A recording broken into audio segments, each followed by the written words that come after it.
Nalin Kohli, till a few years ago, the sense was the Congress lacked strong regional leaders. The BJP had strong regional leaders. Raman Singh was in power for 15 years, 3 consecutive times he'd won. Now, as Sanjay Kumar is pointing out, it's the BJP which has a crisis of leadership. The Congress is very clear. They put all their eggs in Bhupesh Bagel's basket. So, Rajdeep, certainly we have to acknowledge that there is a 10% gap, which is a huge gap in any election, and we can't ignore that.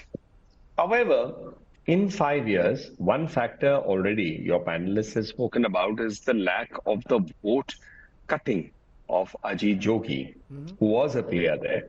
And how does it throw open this 12%? Where does it go?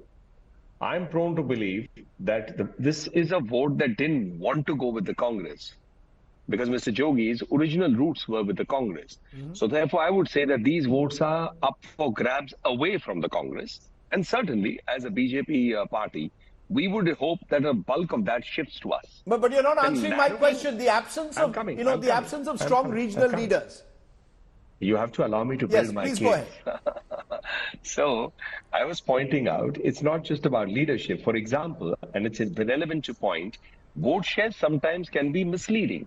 In Madhya Pradesh in 18, we actually got a higher vote share than the Congress, but a lower number of seats.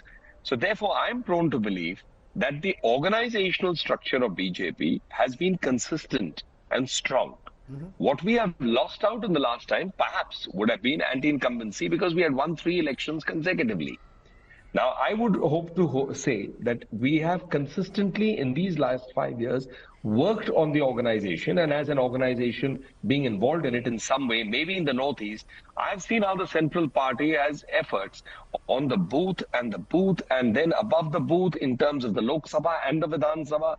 Work is consistent day in and day out. So you're relying you're hoping that your organizational... That's a major factor. Yeah, yes. Okay. I would rely on that. And second, one factor more is that I do believe that the BJP is consistently working to eliminate Naxalism, and the Honorable Prime Minister spoke about it a few days ago.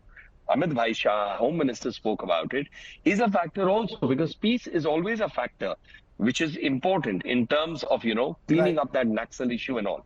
We will obviously attack the corruption issue in Chhattisgarh. So these are the 3 factors that I would bank on as a party. Okay, but by and large, I think what the sense that one gets, and this is picking up from the ground as well, that the Congress has the edge at the moment in Chhattisgarh because it is at a much higher point than its political rivals, and it has a clear... Perhaps there's one more reason. Perhaps there's one more reason. One more reason for the Congress being perceived as having the edge, because the Congress is not perceived as having an edge in the other states. Okay. That's an interesting counterintuitive point that you're making there.